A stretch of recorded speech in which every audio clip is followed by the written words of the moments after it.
Louvado seja o nome do Senhor. A graça e a paz de Jesus. Louvamos o Senhor, servimos o Senhor, engrandecemos o nome dele e o adoramos em espírito e em verdade. E ele está no nosso meio. Graças a Deus. A palavra dele diz que aonde houver 2 ou mais no nome de Jesus, ali ele estará. E glórias a Deus, aqui tem vários 2, não é? Louvado seja o nome do Senhor. Nós vamos exercitar a nossa mente, o nosso coração e o nosso espírito nas palavras do Senhor, nos ensinamentos do Espírito Santo. Amém? E o tema do nosso culto hoje é guiados pelo Espírito Santo. Louvado seja Deus. Romanos 8, 5. Os que vivem segundo a carne têm a mente voltada para as vontades da natureza carnal. Entretanto, os que vivem de acordo com o Espírito têm a mente orientada para satisfazer o que o Espírito deseja. Senhor, nós te louvamos, te glorificamos, exaltamos o teu nome, ó Deus. E te pedimos, ó Deus, ensina-nos, Senhor, o caminho que nós devemos andar. Ensina-nos, ó Deus, ensina-nos as práticas de boas obras. Ensina-nos, Senhor Deus, a viver como filhos do Altíssimo, Senhor, nessa caminhada gloriosa, Pai, até chegar, Pai, às bodas do Cordeiro. Pai, ensina-nos, Senhor, a andar dando passos de vitórias, passos, Senhor Deus, que glorificam o teu nome, e não o nosso, mas o teu, em nome de Jesus. Amém, Senhor. Amém. Deus, ele se identificou perfeitamente com o ser humano na pessoa de Jesus Cristo, porém, sem ter cometido pecado algum. A humanidade, ela caiu, foi destituída da glória de Deus, então nós já nascemos pecadores, mas Jesus esteve no meio dos pecadores e ele não cometeu pecado algum. Ele é o nosso Cordeiro. Então, se ele não cometeu pecado algum, você pode até andar em meio a outras pessoas e não cometer pecado algum, porque ele não cometeu, e ele é o nosso exemplo. 2 de Coríntios 5, 21, diz assim: Deus fez daquele que não tinha pecado algum a oferta por todos os nossos pecados, a fim de que nele nos tornássemos justiça de Deus. Nós somos justificados por ele, constituindo-se no único e verdadeiro homem sem pecado, cumpriu integralmente o plano original de Deus para o ser humano. E a expressão oferta pelo pecado significa literalmente oferta para o pecado. Ele foi a oferta pelos nossos pecados. Paulo não se refere à carne como substância física, eu já preguei isso aqui antes, mas sim ao caráter moral e ético da expressão. É o campo, a área de nossas vidas ao qual o poder do pecado e do diabo tem acesso e controle, e no qual as obras próprias da natureza carnal são concebidas e praticadas. Então vigiemos, porque nós somos tentados em todo o tempo, mas nós somos colocados à prova para vencer aquele desafio. Virão outros desafios, e é assim, vencendo, vencendo, vencendo, até ser dia perfeito. É uma batalha espiritual, é uma batalha espiritual, mas nós vivemos no deserto, nesse deserto que se chama a terra dos viventes. Jesus foi levado ao deserto e ele disse não para Satanás.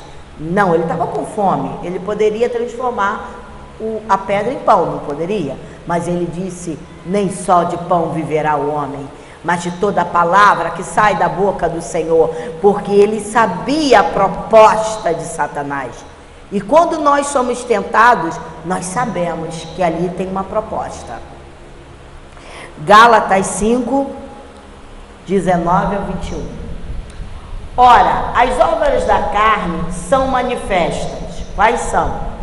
Imoralidade sexual, impureza e libertinagem, idolatrias e feitiçarias, ódio, discórdia, ciúmes, ira, egoísmo, dissensões, facções, inveja, embriaguez, orgias e tudo quanto se pareça com essas perversidades, contra as quais vos advirto, como já vos preveni antes. Olha Paulo, a preocupação de Paulo com a igreja: os que as praticam não herdarão o reino de Deus. Amados, se a palavra diz que não herdarão, é porque não herdarão. É a palavra que diz. Então, esforcemo-nos para andar no Espírito. Não é qualquer coisinha. Não. Vira um muro de lamentação de Jeremias. É uma coisa muito assim, primária, algo que já teria que ter passado, sabe, dos crentes, dos irmãos. É umas meninices, e essas coisas contribuem para crescer o mau andamento da igreja. Enquanto nós já deveríamos ser mestres na palavra, somos meninos ainda na fé. E precisamos o quê?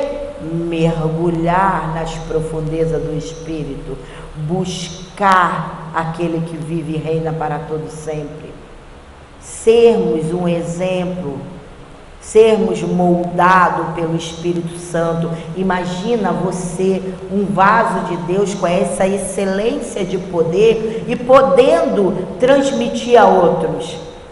A nossa vida não é assim, eu estou bem, tá tudo bonito para mim, e não praticar as boas obras. Que evangelho é esse? É um evangelho egoísta, porque andamos segundo a carne, porque a carne quer o quê? Prosperidade, muita abundância, andando sempre na moda, e tirando uma onda com a vida de outros irmãos que não têm. E isso não é evangelho. Não é, isso é um evangelho egoísta, não faz parte da vida da igreja de Cristo. Após a morte e ressurreição de Jesus, existem apenas dois grandes campos: a carne e o espírito. E se eu fosse você, eu escolheria o campo do espírito, mortificando os feitos da tua carne todos os dias. Isso é andar no espírito. Isso é. Mas olha, pastora, eu faço, e que sofrência, Jesus. É porque para mim é muito difícil. Eu sou uma pessoa arrogante, soberba, orgulhosa. Tudo isso todo mundo tem. Basta você querer aniquilar isso aí, botar debaixo dos teus pés em nome de Jesus e ser transformado para a glória de Deus. Para quando o Senhor olhar para você e falar: serva bom e fiel, serva bom e fiel, vai lá, restaura aquela vida, fala de mim, ajuda aquela pessoa necessitada, dê bom testemunho da minha glória na tua vida, de uma pessoa transformada para louvor do meu nome. E você levanta, e você vai lá e cumpre a ordem. Você é visto como filho de Deus. Você, quando pega a tua Bíblia e você sai, você está informando aos seus vizinhos, ao mundo espiritual, que você é um regenerado, nascido de novo, uma pessoa que anda no Espírito. Então, nós não temos o direito nem podemos vacilar.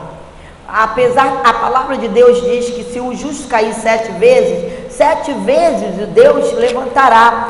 Mas quantas vezes você vai querer cair? Para voltar para o final da fila, para recomeçar, para a massa ser esticada de novo, para tirar os cascalhos, as pedrinhas, as bolhas de ar, até ser formado um vaso novo. E lá pelas tantas, quando está quase pronto, trinca, é quebrado o vaso. Volta ao processo inicial.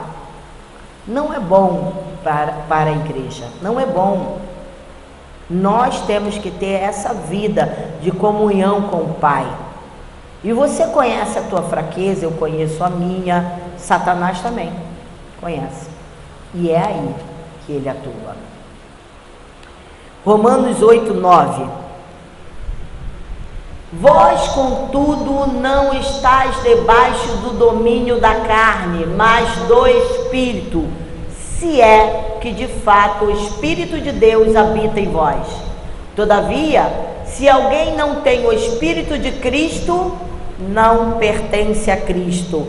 Bom, ele está querendo dizer o seguinte: se você anda no Espírito, esse tal é meu. Agora, se anda na carne, ainda não é de Jesus.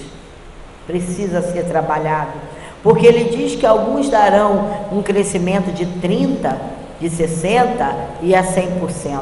Paulo diz assim: não que eu julgue que eu já tenha alcançado, mas corro para fazer isso. E esse é o nosso dever, para glorificar o nosso Deus. Não é ser, mas eu vou parecer bobo para aquele fulano, para aquele irmão, se eu não falar à altura. Não vai ser bobo não. Deixa ele pensar o que ele quiser.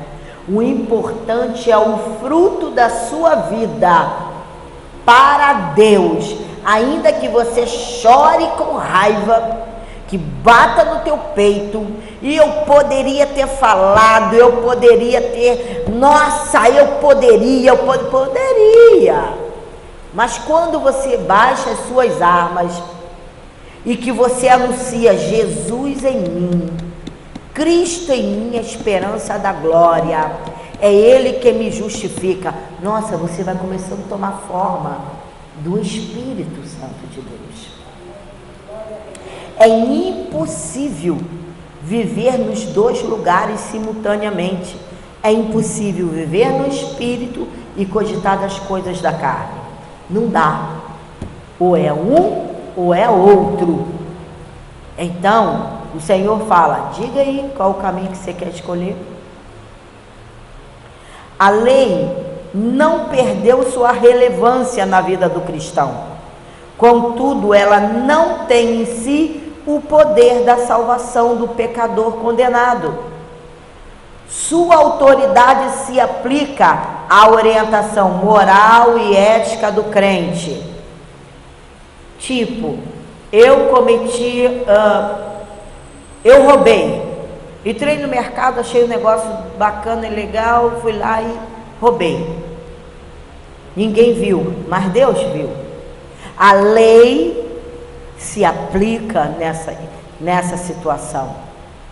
A lei que a Bíblia diz que está debaixo de maldição é essa, porque se você pratica o que é mal, que a lei diz que não é para praticar, você está debaixo da maldição da lei e vai pagar um preço alto por isso.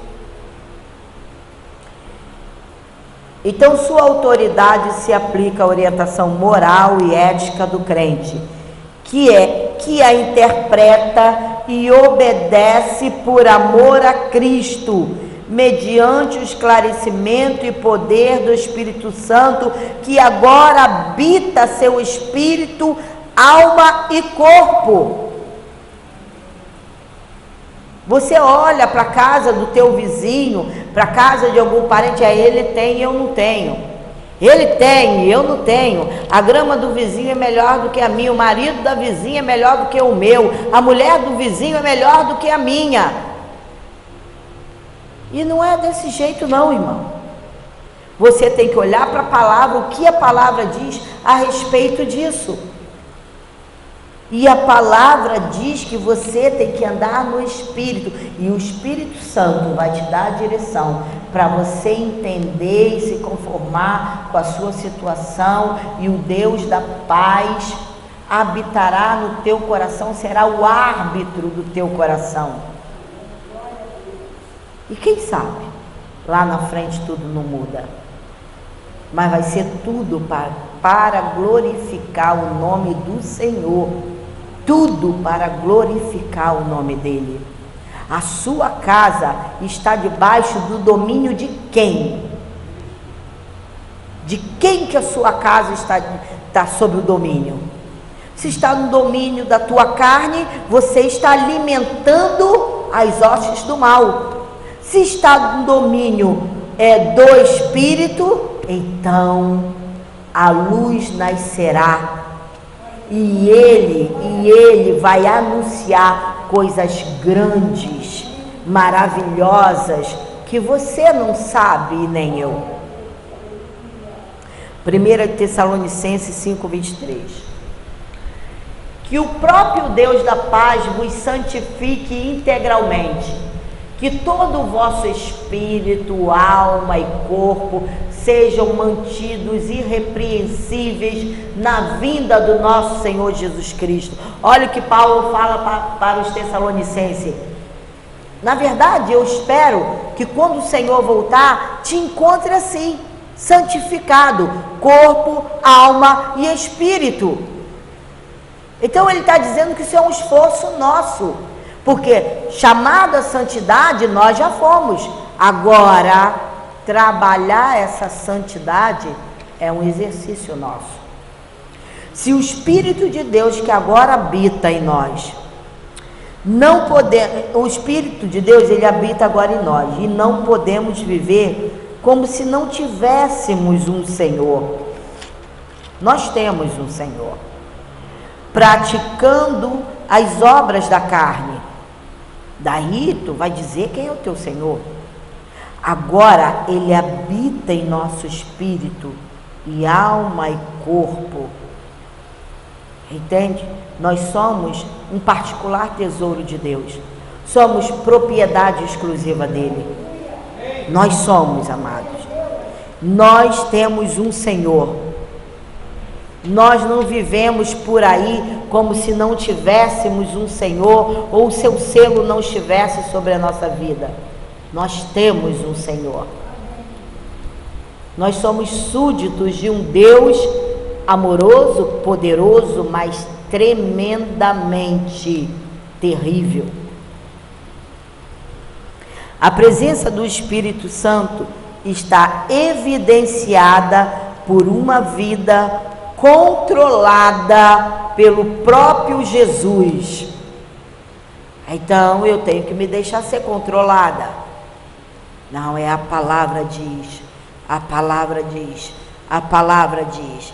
Lembre-se que é Ele quem te justifica em toda e qualquer situação. Uma vida sob o domínio do Espírito é o selo de garantia total de que desde aqui e agora nossa ressurreição é certa. Uma vida sob o domínio do Espírito. 1 Coríntios 6,14. Por seu poder, Deus ressuscitou o Senhor e igualmente nos ressuscitará. 1 Coríntios 15, 20 e 23. No entanto, em realidade, Cristo ressuscitou dentre os mortos, sendo Ele o primeiro dos frutos dentre aqueles que dormiam. Contudo, cada um por sua vez, Cristo o primeiro, logo depois os que são de sua propriedade na sua vinda. Nós somos a propriedade de Cristo e vamos ser ressuscitados na sua vida. 2 de Coríntios 4,14. Temos certeza que aquele que ressuscitou Jesus, Senhor Jesus dentre os mortos, da mesma forma nos ressuscitará com Ele e nos apresentará convosco. Amado, o mesmo Espírito que ressuscitou Jesus dentre os mortos, é esse Espírito que nos ressuscitará. Filipenses 3:21. Que transformará os nossos corpos humilhados, tornando-os semelhante ao seu corpo glorioso, pelo poder que o capacita a colocar tudo que existe debaixo do seu pleno domínio. Então nós temos o domínio de colocar tudo sobre o nosso domínio, de não prevaricar. Nós temos. 1 Tessalonicenses 4,14. Porquanto, se cremos que Jesus morreu e ressuscitou, da mesma maneira devemos crer que Deus, por intermédio de Jesus, trará juntamente com Ele os que nele faleceram. Amém? E quanto à adoção? Romanos 8,15.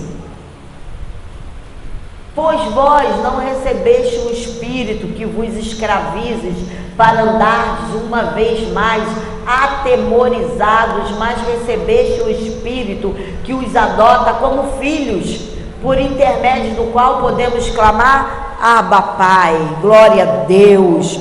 No primeiro século, a adoção era a forma jurídica e legal, especialmente entre romanos e gregos, por meio do qual o pai adotivo recebia um filho e a ele destinava todos os direitos para perpetuar o nome da família. Esse foi o direito que Jesus nos deu. Ele nos adotou e nos deu todo esse direito e vai perpetuar para a eternidade. E Ele nos deu esse direito de até administrar a sua herança, e a herança de Jesus é a igreja. A expressão em aramaico Abba era a maneira carinhosa como as famílias judias na Palestina, na época de Cristo, se referiam à pessoa do Pai. Cristo usou esse termo em suas orações e ensinou seus discípulos a considerarem o Deus Altíssimo e Todo-Poderoso como nosso Pai querido ou Papai, numa clara alusão à forma amorosa e sincera com que Deus convive com os seus filhos. Amados, nós somos filhos de Deus. E temos que andar de acordo com a condição que nós temos, que nos foi colocada como filhos de Deus. Romanos 8:23. E não somente ela, mas é a criação que ele está falando. Igualmente nós, que temos os primeiros frutos do Espírito, também gememos em nosso íntimo, esperando com ansiosa expectativa por nossa adoção como filhos, a redenção do nosso corpo. Ele diz aqui, e não somente ela, como diz ela, ele está se referindo à criação. Todos aqueles que sinceramente creem em Cristo já foram promovidos a uma posição de filhos de Deus. Todavia, a plena manifestação de tudo que esse privilégio implica está reservada para os últimos dias. 1 de João 3,12. Vede que imenso amor nos tem concedido o Pai, a ponto de sermos tratados como filhos de Deus, e em realidade somos filhos de Deus. E por esse motivo o mundo não nos conhece, porquanto não conheceu a Ele mesmo. Amados, agora somos filhos de Deus, e ainda não se manifestou o que havemos de ser. Todavia, sabemos que quando Ele se manifestar, seremos semelhantes a Ele, pois o veremos como Ele é, e seremos essa mansão celestial. O nosso corpo glorificado será uma mansão celestial. Amém? É importante notar que fomos salvos na esperança e não por esperança. Paulo repete várias vezes que a salvação é um dom de Deus e recebida unicamente por meio da fé do pecador arrependido. A esperança acompanha a salvação. Efésios 2:8. Porquanto pela graça sois salvos por meio da fé, e isto não vem de vós, é dom de Deus, assim como a esperança sustenta o cristão em seus sofrimentos. Da mesma forma, o Espírito Santo o ajuda na comunicação com Deus, quando palavras humanas parecem não fazer sentido. Romanos 8:26. Do mesmo modo, o Espírito nos auxilia em nossa fraqueza, porque não sabemos como orar. No entanto, o próprio Espírito intercede por nós com gemidos impossíveis de serem expressos por meio de palavras. Então, às vezes você quer orar, aquele momento de não sai nada, não sai nada. Eu quero orar, eu fico de joelho, e aí? Não sai nada. Não sai, mas faz assim, Pai, 15 minutos de silêncio. Pai, tá difícil sair alguma coisa aqui, mas o Espírito Santo, Ele intercede por nós com gemidos que é impossível as palavras que saem da nossa boca fazer o mesmo efeito.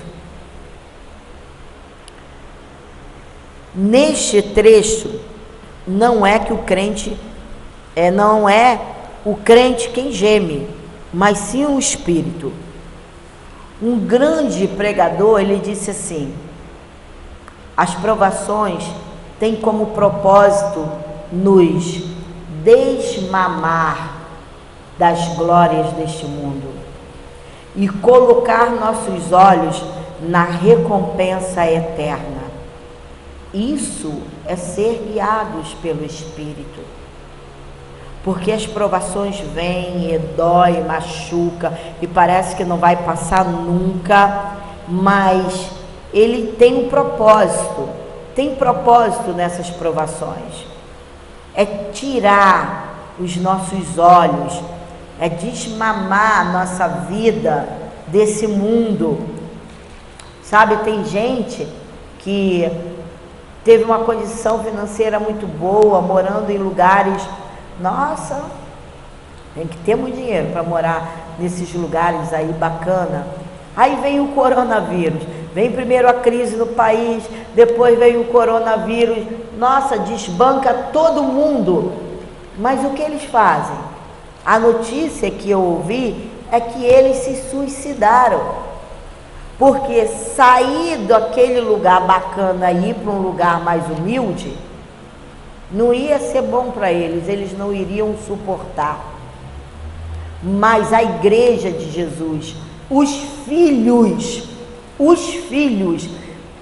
que são conduzidos pelo Espírito Santo, o sofrimento, as provações, elas dizem assim: tira os olhos, mude a visão e dependa só de mim e ande comigo no Espírito, o mesmo Espírito que ressuscitou Jesus dentre os mortos.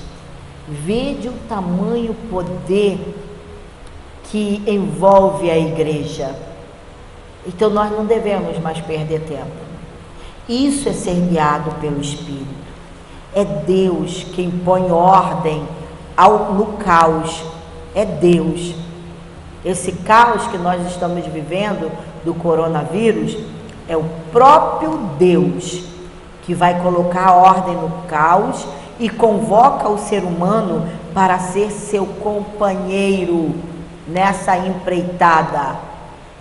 Deus está chamando o homem ao arrependimento e chamando o homem para ser o companheiro dele nessa empreitada do Evangelho, de transmitir vida, de falar que Jesus é o Senhor e que nós temos um Pai amoroso e poderoso que cuida de nós, que preserva a nossa vida, que preserva a nossa família, que preserva a nossa casa.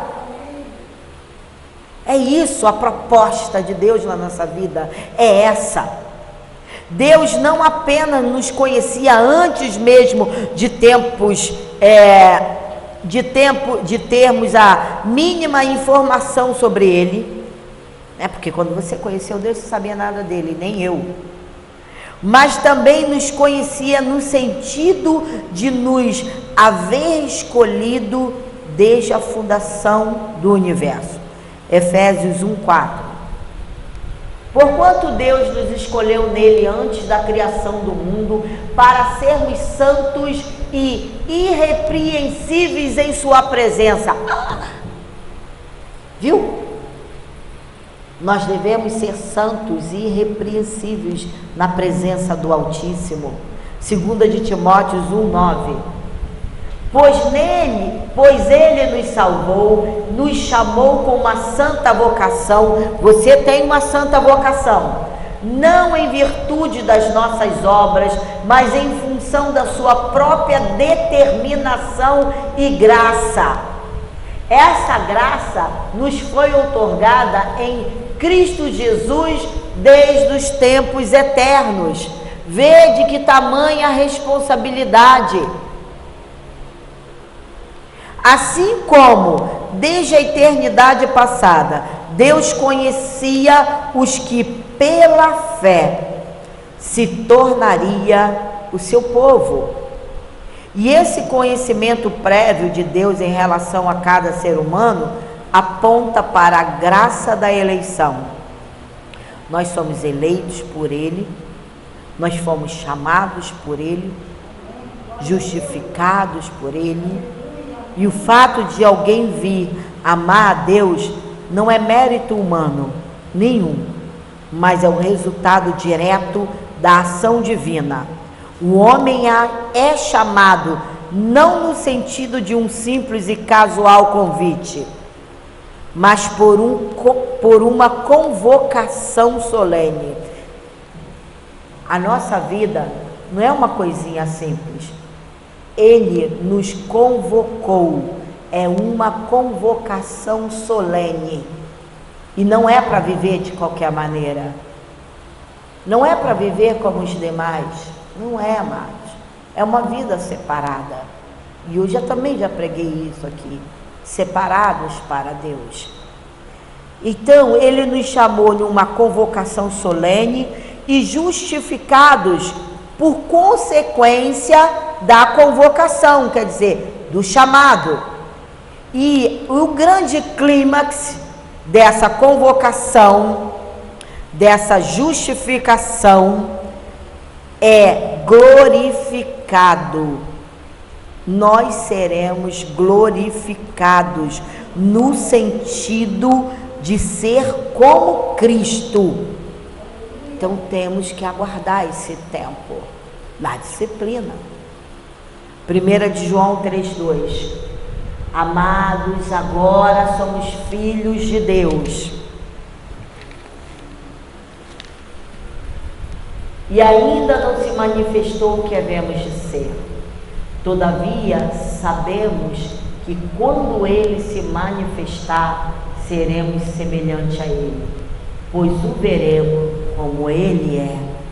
Nós fomos convocados, justificados, e em breve seremos glorificados juntamente com Ele. Andemos no Espírito, pratiquemos boas obras. Nós fomos convocados, justificados, para sermos a testemunha de Cristo. Andemos na luz do seu Santo Espírito, porque em breve, muito em breve, seremos glorificados e seremos como Ele é. Amém? Amém? Se você deseja isso, se você deseja andar na luz do Senhor, se você quer andar guiados pelo Espírito, e eu creio que nós somos guiados pelo Espírito Santo de Deus, o mesmo Espírito que ressuscitou Jesus dentre os mortos, é o mesmo Espírito que nos tirou das trevas, da escuridão, de um túmulo frio, e nos deu vida com abundância, e é o mesmo Espírito que completará esta obra na vinda do Senhor. Amém? Amém? Assim disse o Senhor, aplauda o Senhor. Somos guiados pelo Espírito Santo. Amém? Glórias a Deus. Levante a tua mão.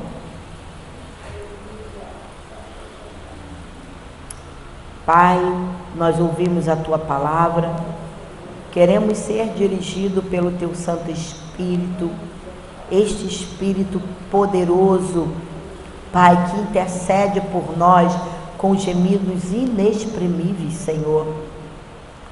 Paizinho amado, Deus de poder, queremos ser guiados pelo teu Espírito, o mesmo Espírito que ressuscitou Jesus dentre os mortos, o Espírito que nos liberta, que nos dá vida, que nos concede a libertação, que nos dá toda a provisão, que nos dá vida e vida com abundância, Senhor.